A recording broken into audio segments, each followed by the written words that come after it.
Hello everyone, GoldenNova here. Folks, Phantom Rage was a really good set. Tri-Brigade is still a fantastic theme, Meow Meow Mew introduced a whole new level to prank kids, new UA support got released, the game's best Xyz monster in Zeus came about, and who could forget the huge boost provided to Phantom Knights. But if you can believe it, on top of all that, there was another theme that was introduced in that set that's gotten its hooks into the fanbase and has yet to let go. Premiering in this November 2020 core set, Virtual World is a theme that has nothing to do with cybers for some reason, but does have an immense love for numbers, no matter what the integer. In fact, there's so many that my already long intros would turn into full-blown video essays if I tried to bundle them all right now. So let's check in with our mythological menagerie, see what cardinal direction the deck goes in, then find some other gates that we can keep. It's time to jack in to the virtual world.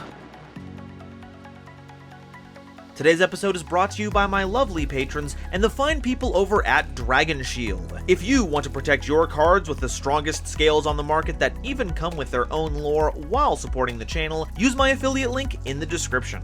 So, what's the deal with virtual worlds? Oh goodness, this is gonna be a big one. First up, the theme is divided between wind attribute psychic monsters and earth attribute worm monsters, presumably to fill up spaces in some of the least utilized type combinations ever created. This also plays into another factor of the deck, where many of them care about having 2 or more monsters of the same type and attribute, or having 2 or more monsters of different types and attributes. So you're incentivized to get as many of them into rotation as possible, as well as playing a healthy amount of off-theme cards, a role that can be filled by hand traps. But that covers the number 2, what about the number 3? Well, that's a function that we'll see out of all of our monsters, as they're either level or rank 3, 6, or 9. In fact, many of our effects will put us under a special summoning condition that only lets us summon monsters whose level or ranks are 3 or higher, something I'll be referring to as the virtual lock from now on to save time, effectively gating us out of level and or rank 2 or lower monsters, so we can't splash in Sprite, and link monsters. Oh, and speaking of gates, the number 4 comes in with the number of virtual world gate cards that are needed to activate some of our higher power level effects, even though they've only ever printed 3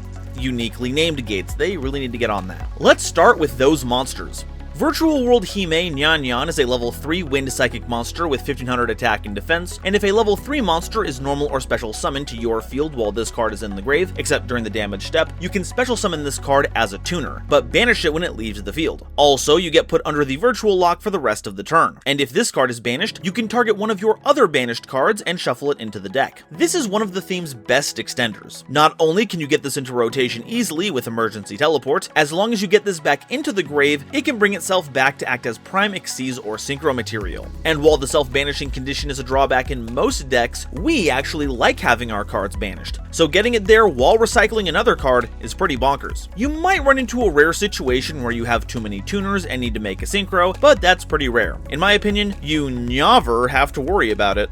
Virtual World My Hime Lulu is a level 3 wind psychic tuner monster with 1600 attack and 600 defense, and if this card is in your hand, you can target a virtual world card you control. You send a virtual world card of a different card type from among monster, spell, or trap from your deck to the grave, and if you do, special summon this card. Then you can add a virtual world card of the third type from your deck to your hand, except a copy of this card. But for the rest of the turn, you're put under the virtual lock. We're going to be seeing a lot of this kind of effect where we summon from hand by targeting another of our virtual worlds, with an emphasis on different card types, and Lulu is a pretty good one. Let's say you wanted a virtual world spell. You can do this by targeting a monster, sending a trap from deck to grave, then getting that spell. If you want to have a monster, you'll need to have either a spell or trap card you can target to start with. But the funny thing is that if the targeted card gets removed before the effect begins to resolve, it basically shuts down the whole summon because now you have no card type to check against. It's very funny. That brief lesson aside, Lulu is great for supplementing your hand while being a tuner to access your synchros. I always knew they'd pull through. That's my Hime.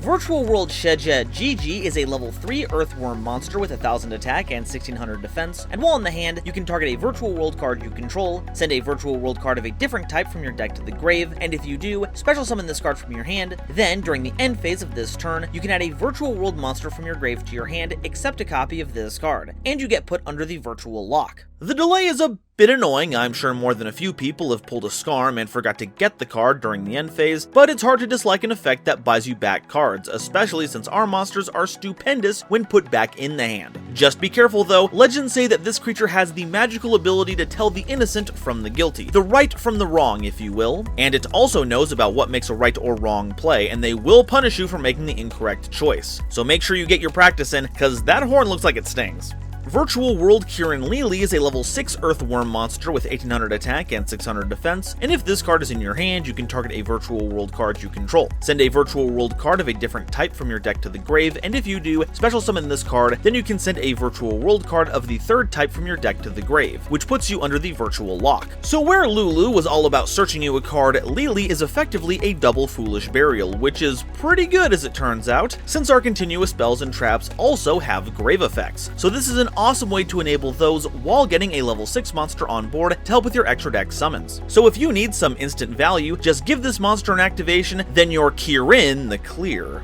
Virtual World Otohime Toto is a level 6 Earthworm monster with 1200 attack and 1800 defense, and if you control no monsters, or all monsters you control are psychic and or worm monsters, you can normal summon this card without tributing. If this card is in your grave, you can discard a psychic or worm monster to special summon this card as a tuner, but banish it when it leaves the field, and also you get stuck under the Virtual Lock. The normal summoning is a bit odd, but since every other member of our theme can special summon themselves, it's not that outlandish. It puts a lot of levels on board to help you access your big synchros and Xyzs, which kind of puts it in the same camp as Nyannyan, insofar as being really good material. The issue is that while we're okay with our cards getting banished, we'd like for them to do something when it happens, and Toto doesn't. Thankfully, we can dodge that if need be by using it as Xyz material, so when it's detached, it'll be right back in the grave, ready to hop to it once again.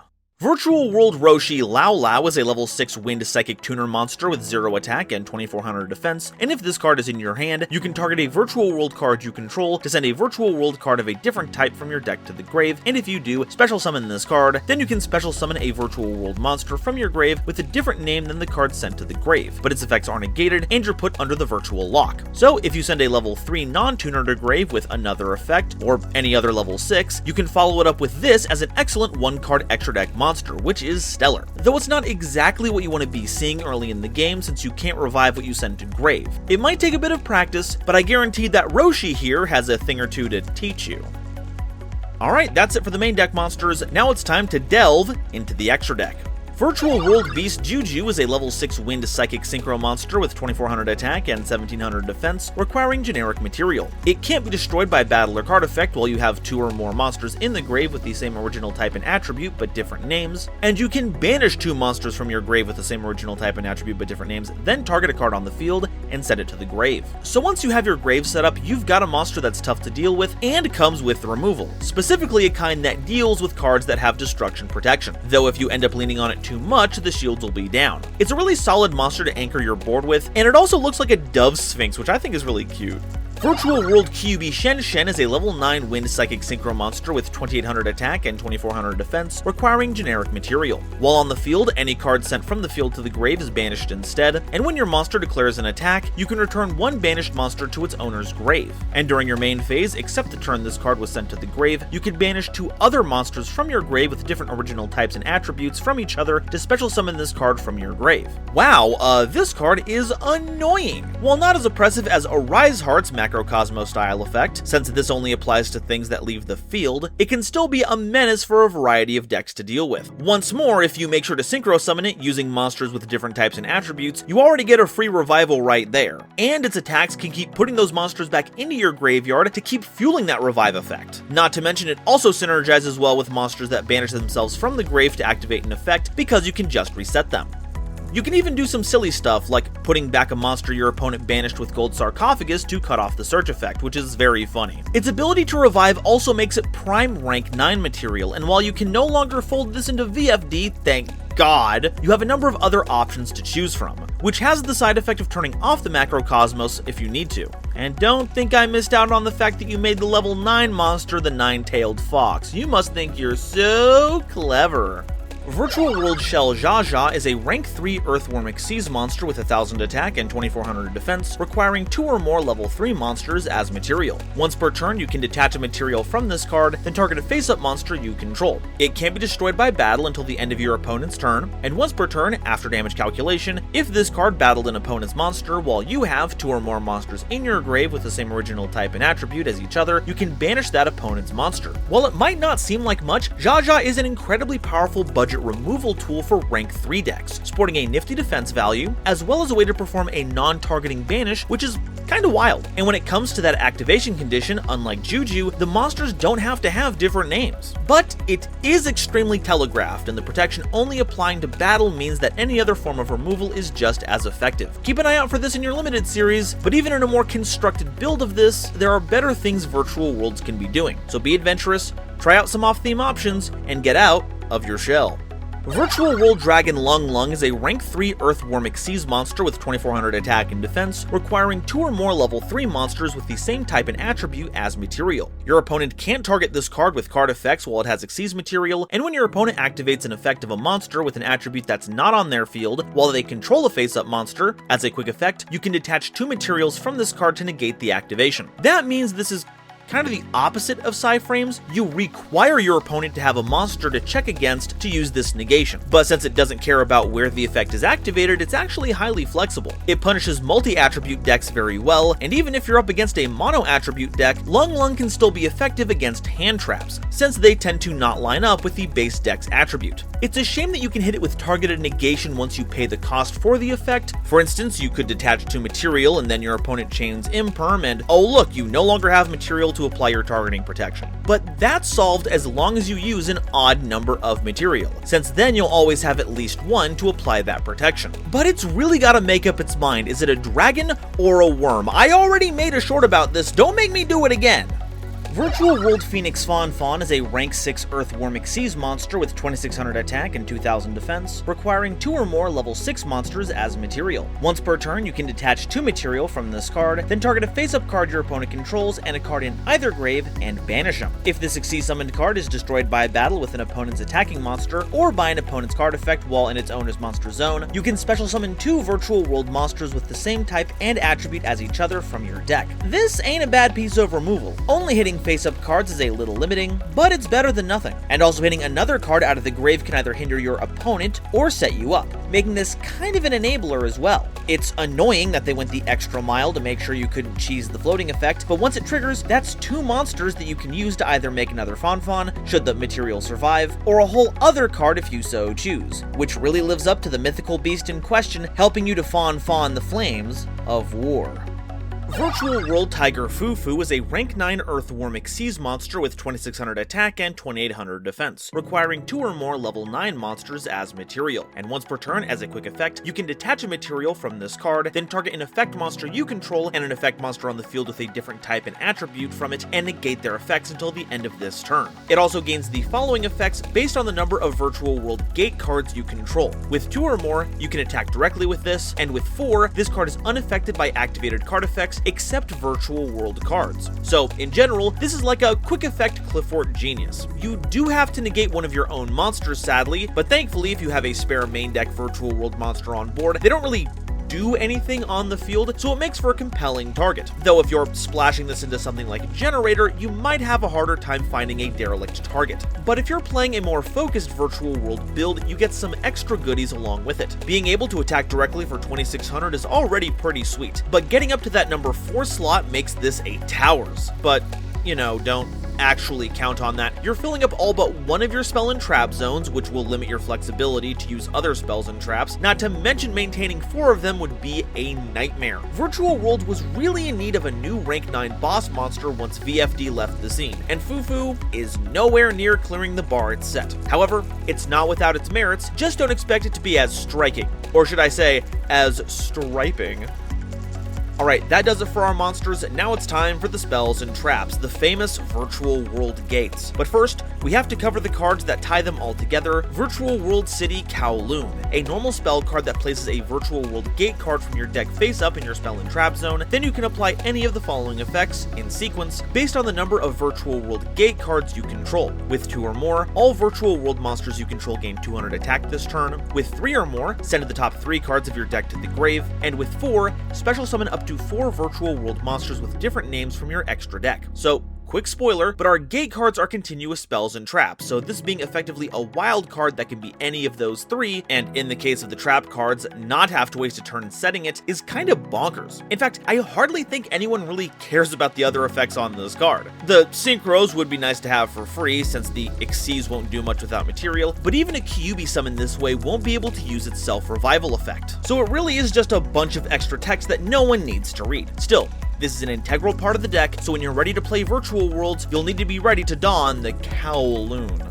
Virtual World Gate Xinglong is a continuous spell card, and it can banish a Virtual World card from your grave, then target a face-up monster on the field and negate its effects until the end of this turn, even if this card leaves the field. And you can banish this card from your grave to add a Virtual World monster from your deck to your hand, then send a card from your hand to the grave. Wow, this card is stupendous. The card selection effect from the grave is already fantastic, and is an easy send for any of the Virtual World monsters' summon effects. You can even take advantage of the discard, though I guess it's send from hand to grave, to set up other Virtual World gates or other graveyard synergies. But I always forget about the negate. Most things like this come from trap cards or monster effects, not a continuous spells once per turn ignition effect. Xinglong is a powerful, versatile card and makes a virtual world of difference.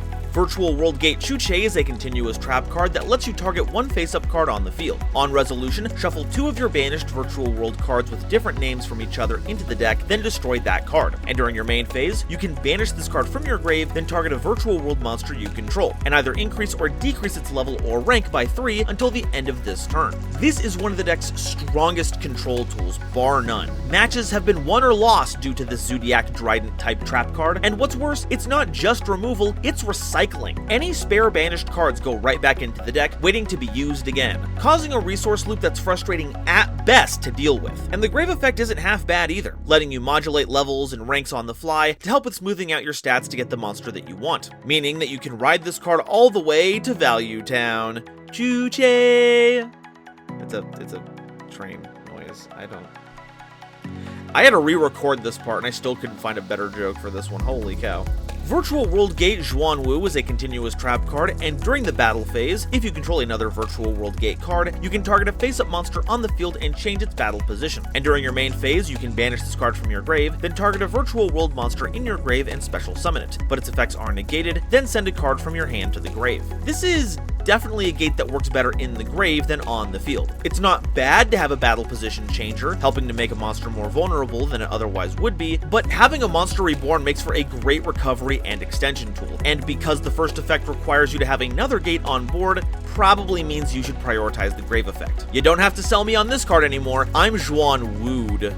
Alright, that's all the Virtual World monsters, but what do we do with them? Well, our game plan is already really solid. We've got a lot of material and a lot of boss monsters, so we stir up the pot a bit, leverage our unique effects to take the graveyard out of the equation, as well as any problem cards our opponent might bring to bear, and win with big punches. So our focus should be on adding cards that accentuate the theme, while adding some extra deck bosses to our toolbox. So what can we play to help them out? First, let's examine our synchro options, because we have a ton of them. While primarily being limited to level 6s and 9s might seem prohibitive, we still have access to great cards like Stardust Charge Warrior, Coral Dragon, and Crocodragon to convert our monsters into draws, and makes for good synchro laddering or Xyz material besides. Brionac is pretty good, both the old and new versions, while Raptite can give you access to a DD Crow effect every turn. Muddy Mud Dragon can be played if you want to be silly and access fusions from the Albaz tree, Alistair family, or when combined with a Dragon Effect monster from the extra deck, Dragoon. We also strangely enough have access to the level 12 synchro pool, which isn't very broad, but does mean we can play Geomathemic Final Sigma if we want to be a little cheesy.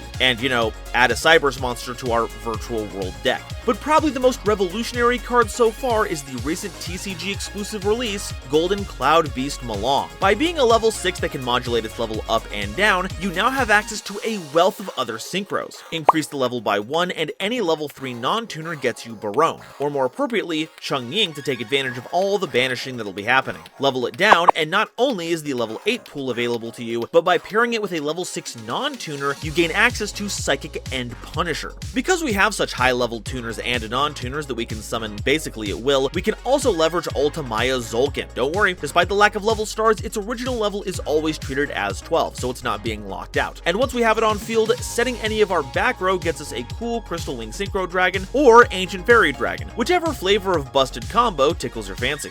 How about Xyz monsters? Well, with all of our grave effects, Beatrice is a great option to go into. And because we're making it without a shortcut, we can use the Foolish effect immediately. On a similar note, Constellar Ptolemy M7 has a pretty wide sweeping bounce we can use without delay, but if we want more permanent removal, Phantom Fortress Enter Blatnir is on hand to get those opposing cards banished. Sacred Tree Beast Hyperiton is also a great avenue for adding negation to the board, with Wolo, founder of the Judge Dragons, giving you some tasty grave disruption anytime Shen Shen hasn't completely demolished the grave. Oh, and of course there's Zeus, because why not?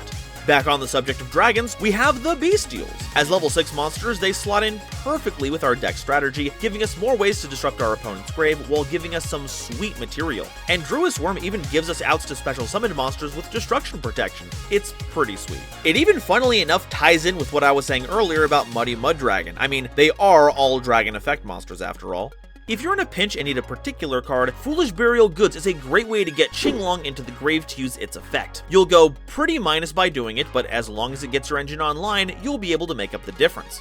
How about support that works with our types and attributes? Well, it's kind of hit or miss. There's not really any strong wind support we can leverage, and the Verna Sylphs will lock you out of the wind half of your deck. Worm has some very strong generic support, but because it only makes up half of our deck, it's a little diluted. This leaves us with the emergency teleports we're going to be running to get access to Nyannyan and Lulu, and that gives us a chance to tech in Punks, which gives us an awesome advantage engine, and since Virtual World doesn't have a field spell, despite the fact that, Kowloon very much feels like it should be one, we can use Extreme Session for those sweet draws with no conflict. It's pretty spectacular. Not to mention that this does open up the possibility of adding in Gold Pride, which then makes these Psychic End Punishers even more of a delight to go into, but the more off-theme cards we run, the less saturation we get of Virtual World cards, which makes it more difficult to get them out of hand, so it is a bit of a trade-off.